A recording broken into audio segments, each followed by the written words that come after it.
유난히 예수님이 식사하셨다는 이야기가 많이 나옵니다. 7번 나온다 그럽니다.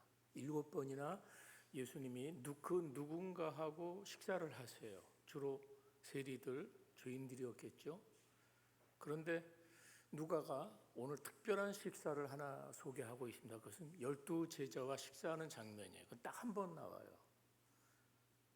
여러분, 예수님께서 제자들하고 숱하게 식사하셨을 거예요. 공생의 3년 동안에 한두 끼만 하셨겠습니까?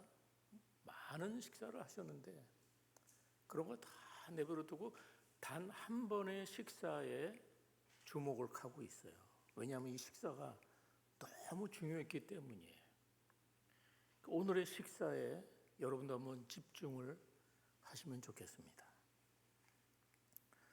자, 이때는 예수님께서 예루살렘에 올라온 지 일주일가량 되는 때였습니다. 예수님께서 자기가 죽을 때가 된 것을 아셨죠. 그리고 이제 자기의 사랑하는 제자들과 마지막 식사, 우리가 최후의 만찬이라고 그럽니다. 이 마지막 식사를 위해서 이제 모든 걸 쏟아 부으시는 그런 시간이에요. 왜냐하면 이 식사가 마지막일 뿐만 아니라 이 식사를 통해서 십자가가 무엇인지, 내가 죽는다는 것이 무엇인지 가르치기를 원하셨기 때문이죠. 이스라엘 백성들은 매년 유월절을 기념합니다. 그것은 애굽에서 430년 동안 노예로 살다가 어린 양을 잡았죠. 양을 잡아서 문에 바르고 임방 좌우 설주에 발랐는데 그 밤에 죽음의 사자가 그 피를 보고 이스라엘 사람들을 집은 죽음이 피해갔어요. 애굽의 모든 장자 초태생이 죽어나가는 그 밤에 이스라엘 백성들만큼은 어린 양의 피를 보고 죽음의 사자가 넘어갔다. 그래서 유월 오버 넘어갔다. 그래서 유월절 그럽니다. 그래서 이스라엘 백성들은 매년 유월절을 굉장히 중요한 절기로 지켜요. 그래서 유월절이 되면 가족들과 다 모여서 만찬을 해요. 그리고 아버지가 역할이 있어요. 아버지는 그 식사에서 아이들에게 유월절이 무엇인지, 그때 무슨 일이 있었는지 거기에 대해서 설명을 하는 게 이제 아버지의 역할이었습니다. 자, 그런데 오늘 본문에는 보니까 내가 고난 받기 전에라고 말씀하세요. 이건 십자가의 고난이죠. 예수님이 이제 앞으로 사람들에게 멸시를 받고 침배품을 당하고 채찍에 맞아서 온몸이 상하게 됩니다. 손과 발이 십자가에 박히고 살이 다 찢어지고 뼈가 으스러지는 그런 고통을 당하고 또 온갖 수치와 모욕을 당하는 그런 고통을 당하는 시간이라는 거예요. 내가 이 고난 받기 전이다. 지금 굉장히 심각한 장면이에요. 지금 상태가 급박하게 돌아가고 있어요. 지금 바리새인들을 비롯한 종교 지도자들은 이번 기회에 어떻게든지 예수님을 죽여야 되겠다. 그래서 살해 모의가 이루어지고 이제 거기에다가 가룟 유다는 이제 더 이상 주님께 소망 둘 게 없다. 그래서 이제 성전 경비대장하고 대제사장하고 결탁을 해서 은 30에 예수님을 넘기기로 결정이 된 상태예요. 자, 이 모든 것이 다 세팅이 됐어요. 고난을 향한 모든 것이 다 세팅이 됐어요. 자, 그래서 주님은 이렇게 말씀하시죠. 여러분, 이 무시무시한 고난 앞에서 무슨 생각이 나겠습니까? 너무나 두렵고 어쩌면 소름이 끼치는 그런 시간이에요. 뭘 할 수 있겠습니까? 그런데 주님은 갑자기 6월절 식사를 이제 하시면서 이렇게 말씀하셨어요. 17절 보십시오. 17절 다 같이 시작. 이에 잔을 받으사 감사기도 하시고 이르시되 이것을 갖다가 너희끼리 나누라. 자, 예수님은 잔을 갖다가 드시고서 감사기도를 하셨어요. 자, 지금 당신의 처절한 고난과 죽음 앞에서 지금 감사기도를 드리시는 거예요. 자, 예수님이 감사기도를 드리는 이유가 뭘까요? 누구도 고난은 좋아하지 않습니다. 그 처절한 고통 앞에서 감사할 수 있겠습니까? 네, 예수님의 이 감사는 어떤 감사일까요? 그것은 당신의 십자가 희생을 통해서 인류의 죄 문제가 해결되기 때문입니다. 하나님이 작정하셨던 그 언약이 십자가를 통해서 성취되기 때문에 그 사건 앞에서, 그 고통 앞에서 주님은 감사 기도를 드리실 수가 있는 것이죠. 그리고 이것을 너희끼리 나누라. 이것이 뭐겠어요? 떡과 포도주 잔이죠. 떡과 포도주를 갖다가 제자들에게 주시면서 나누어 먹고 마시자, 이렇게 이야기하시는 거예요. 자, 16절.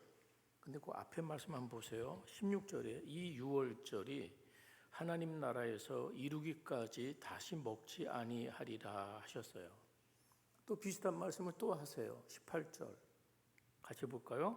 내가 너희에게 이제부터 이르노니 내가 이제부터 하나님의 나라가 임할 때까지 포도나무에서 난 것을 다시 마시지 아니하리라 하시고. 자, 지금 유월절을 기념하고 이걸 먹어라 마셔라 하는 판인데 주님이 이상한 말씀하세요. 내가 다시는 안 마실 거야.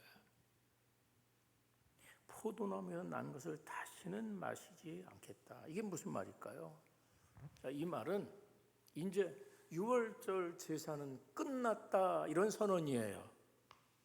유월절 제사는 이제 종결되었다, 그런 이야기예요. 그러니까 이제 더 이상 구약의 유월절을 지키지 않아도 된다는 것이에요. 그것은 종결됐다는 거예요. 자, 구약의 유월절 예식이 마감되고 이제는 어때요? 새로운 언약을 통해서 성찬이 이루어지는 거예요. 그것이 새롭게 되는 거예요. 그래서 먼저 예수님은 떡을 나누셨어요. 물론 이제 우리 성경에는 잔을 먼저 나눈 걸로 되어 있잖아요.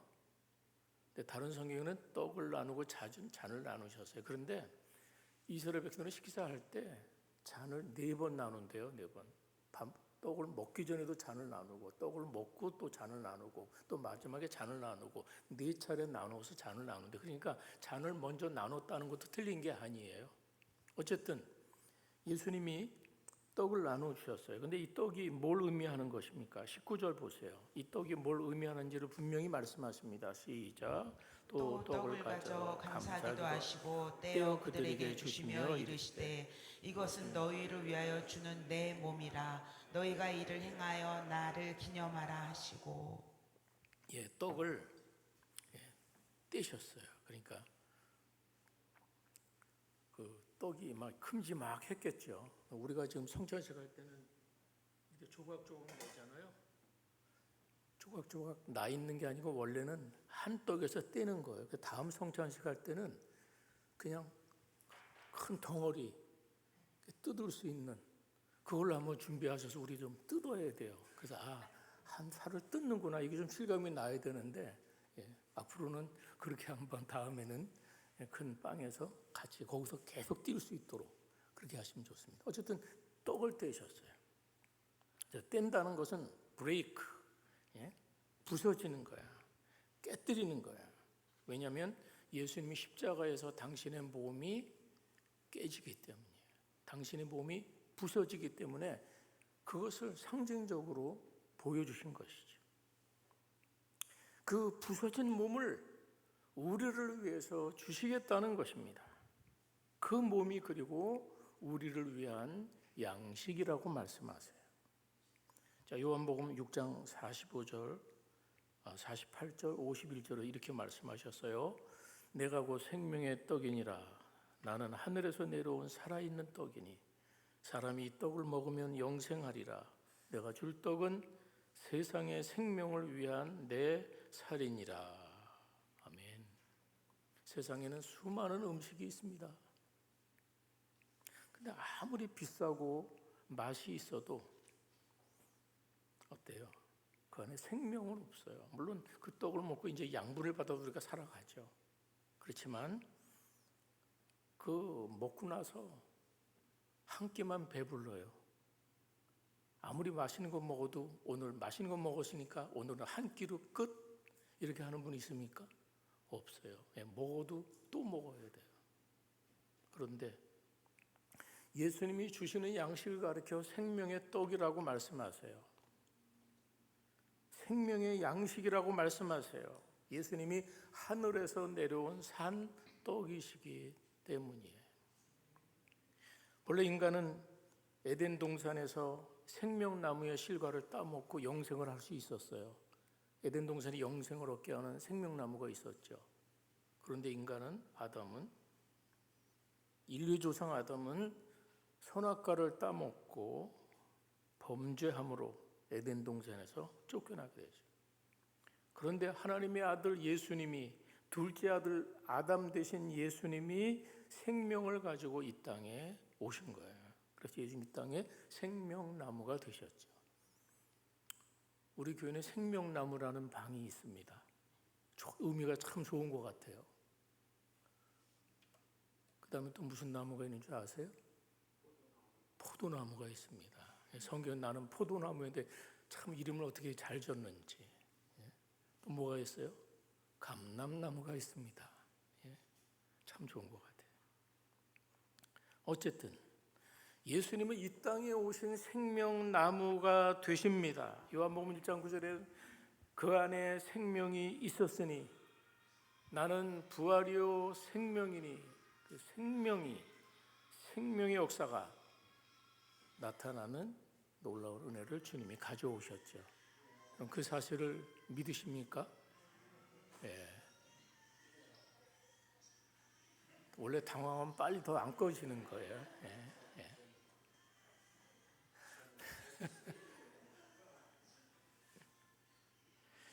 예. 사랑하는 여러분, 예수님 안에 있는 생명이 우리 안에 들어왔습니다. 그래서 예수님께서는 십자가에서 죽으시고 자신의 몸을 떼어서 우리들에게 주셨습니다. 자기 몸을 깨뜨려서 부셔뜨려서 찢어서 주신다는 거예요. 그래서 우리가 예수님 믿고 예수님을 영접할 때 그 예수님의 몸이 우리 안에 들어옵니다. 믿습니까? 여러분 안에 예수의 생명이 들어온 것을 믿으십니까? 그래서 우리는 참 신비한 연합이 이루어지는 거예요. 예수님을 영접할 때 그 예수님의 몸이 우리 안에 들어와서 나의 삶이 되고, 그리고 예수님의 삶을 먹을 때 우리의 영이 거룩해지는 것이죠. 하늘의 영으로 풍성해지는 것이죠. 예수님이 내 안에, 내가 예수님 안에 거하는 신비한 연합이 그렇게 이루어집니다. 우리는 과거에 허물과 죄로 죽었던 사람들입니다. 온갖 죄로. 그때는 우리가 불량식품을 먹고 살았어요. 그런데 우리가 이제는 불량식품이 아니라 하늘에 속한 양식을 먹고 우리는 영생을 누립니다. 맞습니까? 그러니까 우리가 이 사실이 얼마나 큰 은혜예요. 우리가 영생을 누릴 수 있다는 것, 영원한 생명을 소유하게 됐다는 것, 너무나 크신 은혜죠. 그래서 예수님은 너희가 이제부터 이것을 행하여 나를 기념하라, 이렇게 말씀하세요.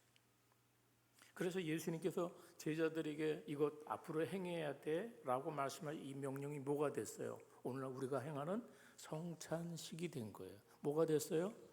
성찬식이 됐어요. 자, 기념하라. 기념하라는 거는 사실 기억하라는 말이에요. 또 재현하라는 그런 뜻도 있어요. 기념하고 기억하고 뭐 하라고요? 재현하라는 거예요. 재현하라. 그래서 여러분, 성찬식은 뭐냐면 그 예수님을 우리가 여기서 재현하는 거예요. 어떻게? 2000년 전에 그 골고다 언덕에서 있었던 예수님의 십자가 사건을 어디서? 지금 여기서 오늘 재현하는 게 뭐다? 그게 성찬식이에요.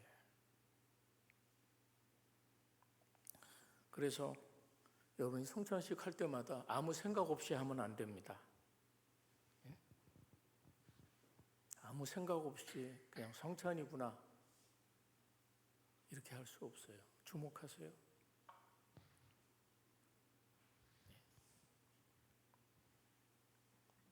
나를 위해서 모진 고난을 받으시고 십자가에서 자신의 몸이 찢기셨어요.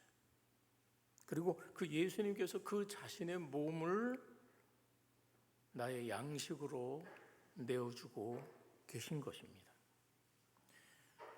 우리가 몇 끼를 못 먹어서 누군가 나에게 밥 한 끼를 내준다면 얼마나 고맙겠습니까? 너무나 고맙지 않습니까? 그런데 예수님은 그 정도가 아니에요. 몇 끼 정도를 나눠주는 게 아니라 예수님은 자신의 몸 전체를 우리를 향해 주시는 것입니다. 그것도 영원한 생명의 떡으로 주시는 것입니다. 너무나 감사하지 않습니까? 너무나 감격스럽지 않습니까? 그래서 우리는 성찬을 통해서 나를 위해서 자신의 살을 내어주신 주님의 사랑을 묵상하고 또 묵상하는 것이죠. 이것을 날마다 기억하고 그리고 현재 내 삶 속에서 이것을 재현하는 거예요. 날마다 십자가는 2000년 전에 끝난 사건이 아니라 온돈 내 안에서 내가 죄를 지을 때마다 죄 가운데 거할 때마다 그분의 몸이 찢기시고 모욕을 당하신다.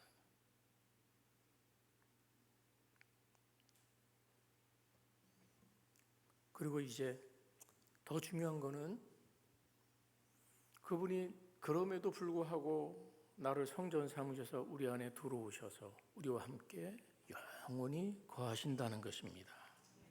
이제 하늘의 기쁨을 우리가 맛보고 사는 거예요. 하늘의 기쁨 맛보고 살아요. 우리는 천국의 식탁에 참여하는 거예요. 그게 하늘 식탁에, 하늘 잔치에 우리가 참여하게 되는 거예요. 그분과 예수님과 내가 식탁에 마주 앉아서 이런 하늘 잔치를 누리고 살게 됩니다. 사람들은 주로 뭘 기억합니까? 사람들은 자기가 받은 상처와 아픔을 잘 기억합니다. 그러면서 어찌 잊으랴 내가 받은 상처를. 6.25는 잊어버려도 내가 받은 상처는 참 잊기가 힘들죠. 그래서 그 상처가 미움으로 발전하고 그 미움이 증오가 되고 막 속을 썩히면서 그래서 사는 게 우리 인생의 모습들이에요. 근데 주님은 그 모든 상처, 그 모든 것을 나를 위해서 던져서 주시고선 잊어버리셨어요. 할렐루야. 우리의 모든 죄가 그분의 십자가 안에서 소멸된 것을 믿으시기 바랍니다.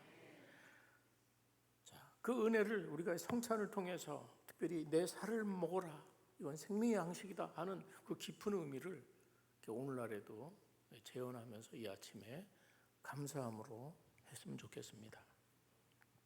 자, 두 번째는 피를 부어주셨죠. 20절입니다. 20절 다 같이. 저녁 먹은 후에 잔도 그와 같이 하여 이르시되 이 잔은 내 피로 세우는 새 언약이니 곧 너희를 위하여 붓는 것이라. 예수님께서 잔에다가 포도주를 부어주셨어요. 근데 마태복음엔 이렇게 말씀하고 있어요. 너희가 다 이것을 마셔라. 이것은 죄사함을 얻게 하려고 많은 사람을 위하여 흘리는 바 나의 피, 언약의 피니라. 자, 보세요. 원래 우리 안에는 아담의 피가 흘러요. 우리 아담의 후손이기 때문에 아담의 불순종과 교만의 그런 피가 흐르고 있는 거죠. 가인의 복수의 피가 우리 안에는 흐르고 있습니다. 음란의 피가 흐르고 거짓의 피가 흐르는 것이 인간의 모습이에요. 자, 그런데 사람은 아무리 법을 강화하고 교육을 많이 시켜도 쉽게 잘 변하지 않습니다. 왜? 우리의 그 안에 흐르는 피가 더러워졌어요. 그 인간은 잘 변하지 않아요. 본성 참 변하지 않습니다. 그래서 하나님께서 구약 시대에는 어떻게 하셨습니까? 짐승의 피를 흘리도록 했어요. 이것이 옛날 언약이에요. 옛날 언약은 짐승의 피를 통해서 죄사함의 길을 알려줬어요. 물론 그거는 앞으로 오실 예수 그리스도를 모형으로 보여주신 것이에요. 우리의 죄사함은 짐승이 피를 불려 죄사하는 것처럼 앞으로 오게 될 두 번째 어린 양으로 오실 그 주님을 통해서 너희 죄가 사해질 거야. 그러니까 구약 성경에도 결국은 예수님을 바라보면서 그 오실 메시아를 소망하면서 구원의 은혜에 동참하는 것입니다. 그런데 문제는 구약 시대의 짐승이 아무리 피를 흘려도요, 그 옛날 언약으로는 사람을 온전하게 깨끗하게 할 수 없어요. 그때뿐이거든요. 그때뿐이에요. 그래서 하나님께서는 독생자 예수님을 보내서 이젠 대신 피를 흘리게, 짐승의 피가 아니라 예수님의 피로, 그것도 한 번으로 끝내는 영원한 제사를 이루신 것입니다. 이 예수님의 피는요, 우리의 죄를 온전히 씻고 정결케 하는 능력이 있습니다. 히브리서 9장 12절 15절은 이렇게 말합니다. 염소와 송아지의 피로 하지 아니하고 오직 자기의 피로 영원한 속죄를 이루사 단번에 성소에 들어가셨느니라.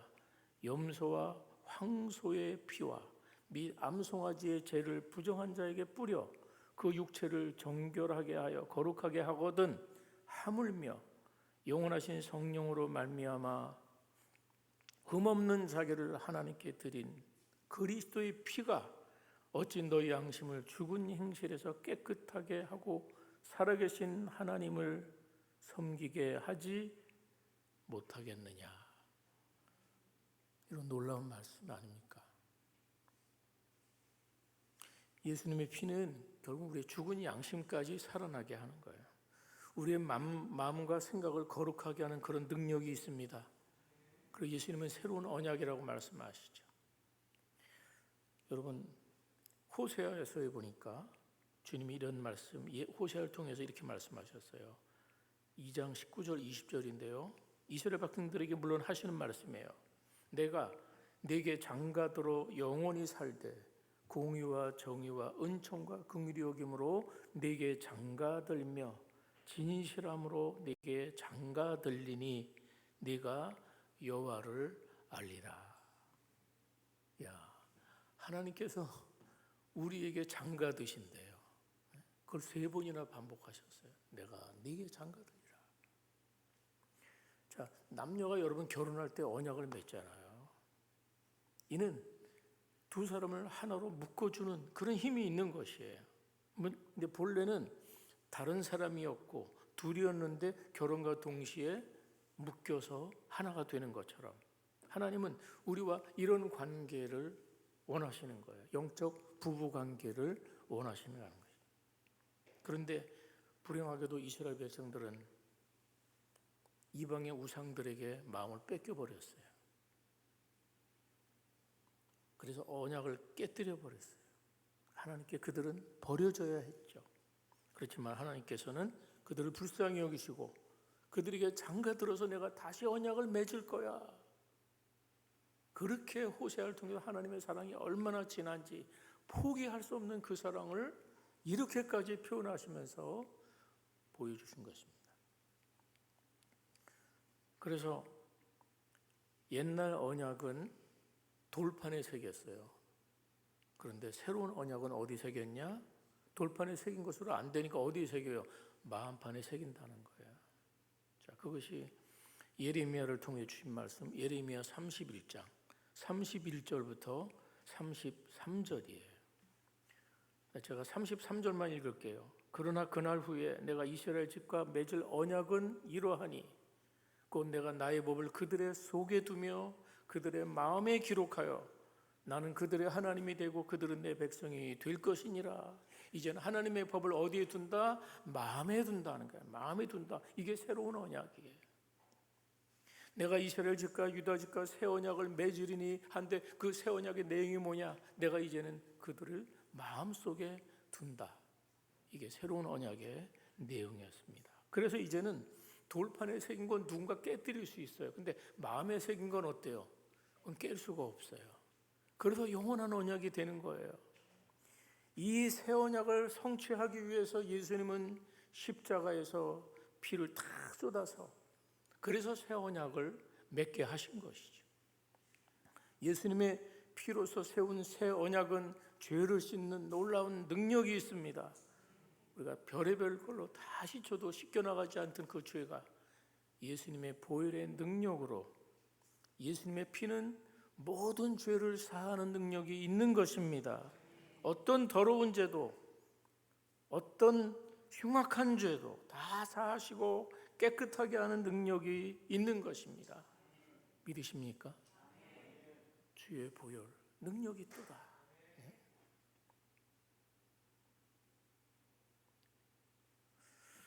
그래서 성찬은 그 주님의 보혈을 또 강조하는 거예요. 부정한 모든 것을 밝히시는 주의 보혈의 능력을 제자들이 깨달아 알기를 원하시고, 후에 오는 모든 세대의 성도들이 이 성찬을 통해서 포도주를 나누면서 그것을 알기를 원하신다는 것입니다. 사랑하는 여러분, 예수님의 피가 우리를 건강하게 합니다. 예수님의 피가 우리를 거룩하게 만듭니다. 예수님의 피가, 그 예수님의 피를 우리가 믿고 의지하고 살면 그 피가 내 마음속에 증거가 되는 거예요. 그래서 거룩하게 살고 싶어지는 거예요. 걱정, 근심, 염려가 사라지는 것이에요. 그리고 하늘의 평화가 임하는 것이에요. 그리고 때로는 날개치면서 하나님께 비상하는 것처럼, 날개치며 독수리가 앙망하는 것처럼 우리 영혼이 앙망하는 새로운 힘을 얻게 되는 줄 믿습니다. 보혈의 능력이 대단한 것입니다.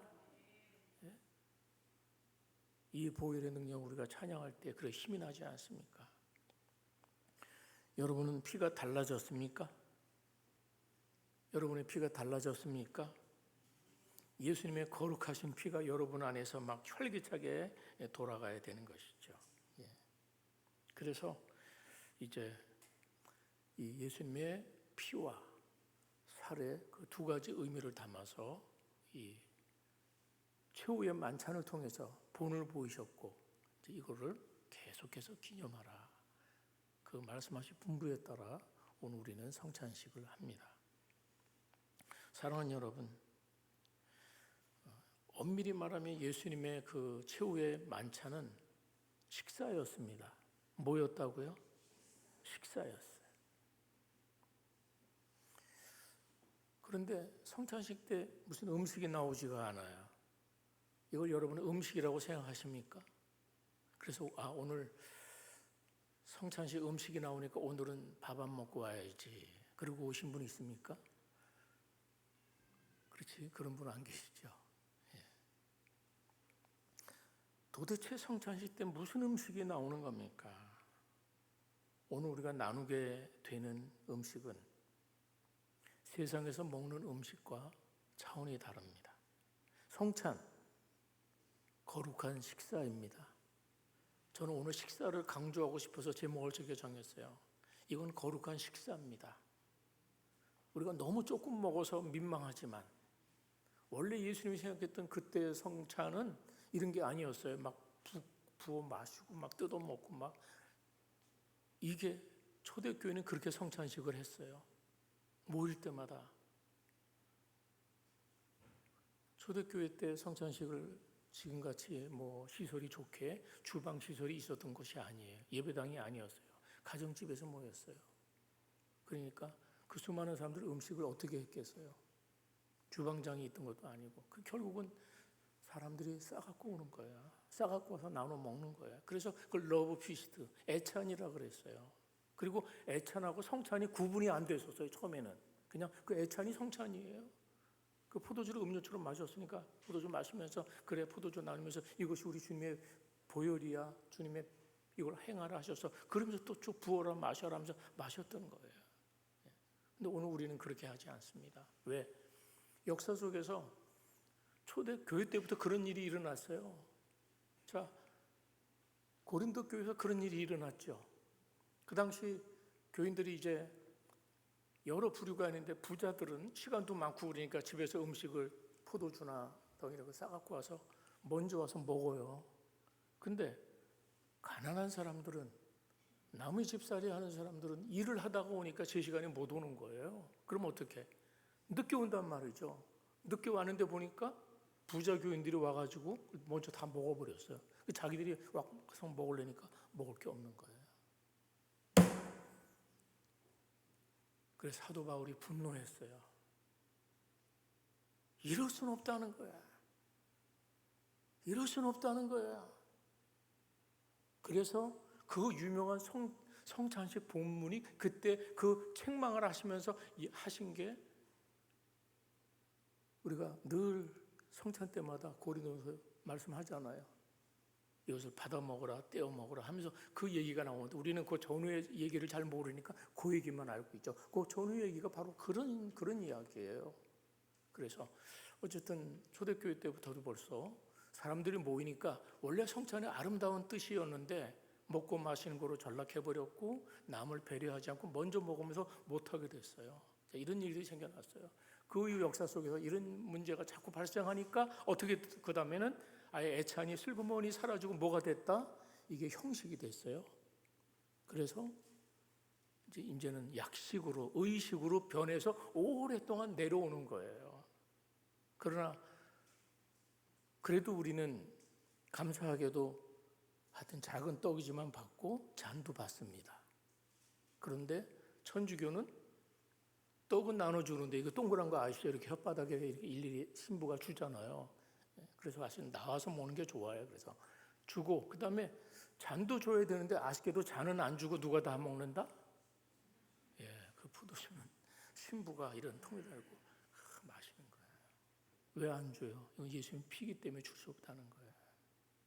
화채설이라서 예수님 피로 변해서 이거는 그래서 주지 않습니다. 남아도 함부로 못해서 이걸 땅에 묻거나 아니면 남김없이 혀를 핥아까지 하면서 먹는 거예요. 그 의미가 있는 거예요.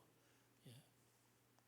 그런데 오늘 우리는 성경적으로 그렇게 하라 뭐 이런 거 없잖아요. 나눠 먹으라 하는데 왜 그걸 막습니까? 그건 비성경적인 거예요. 우리는 나누는 거예요. 그게 얼마나 감사해요. 우리는 참 좋은 식사를 오늘 하게 됩니다. 예. 비록 소량이지만 의미를 담아서 거룩한 식사에 함께합니다. 그리고 그걸 함께하면서 우리가 한 몸이구나, 우리가 한 가족이구나. 밥을 같이 먹으면 식구라 그러잖아요. 영적 식사에, 하늘 양식에 우리가 함께하면서 우리가 한 몸이구나, 한 지체구나, 이걸 또 느끼면서 참여해야 성찬의 온전한 의미가 되는 줄 믿습니다. 사랑하는 여러분, 성찬은 그래서 수직적으로는 주님과 내가 하나 되는 은혜가 있습니다. 또 수평적으로는 성도 간에 하나가 되는 은혜가 있습니다. 우리는 얼마나 하나 되기 힘든 줄 아세요? 참 교회 하나 되기 힘들어요. 성격이 다르고 개성이 다르고 취향이 다르고, 교회는 한 가지 일에도 10마디, 20마디 나올 수 있는 게 교회예요. 다 사람마다 생각이 틀려서. 그런데 신비한 거는 그런데도 불구하고 주님 안에서 하나를 이루어가는 힘이 어디 있습니까? 그것이 주님의 능력입니다. 다르지만 그 다른 것 속에서 우리가 한 몸 된 그리스도의 공동체 이루어가는 게 신비한 능력이에요. 다 갈갈이 나눠지지 않고 우리는 한 몸이라는 걸 충만하게 누리는 거야. 다르지 않다는 게 아니에요. 다름에도 불구하고, 나하고 다름에도 불구하고 그리스도의 몸 안에서 하나가 될 수 있고, 용납할 수 있고, 이해할 수 있고, 다른 사람들을 사랑할 수 있는 게 이 놀라운 보혈의 능력입니다. 아멘. 그래서 우리는 예수님 안에서 이 하나됨을 알기 때문에 서로의 다름을 이해하고 존중하고 서로를 세워가며 그 힘을 쏟는 거예요. 사랑하는 여러분, 우리도 나를 위해서 자기 몸을 찢기도록 내어주신 예수님의 희생적인 사랑에 먼저 감사하시기 바랍니다. 그리고 우리도 주를 고백하고 우리도 주님의 백성들을 사랑한다고 고백합시다. 함께 고백합시다. 주님 사랑합니다. 다시 한번 성도님 사랑합니다. 아멘. 이제 성찬식 하겠습니다.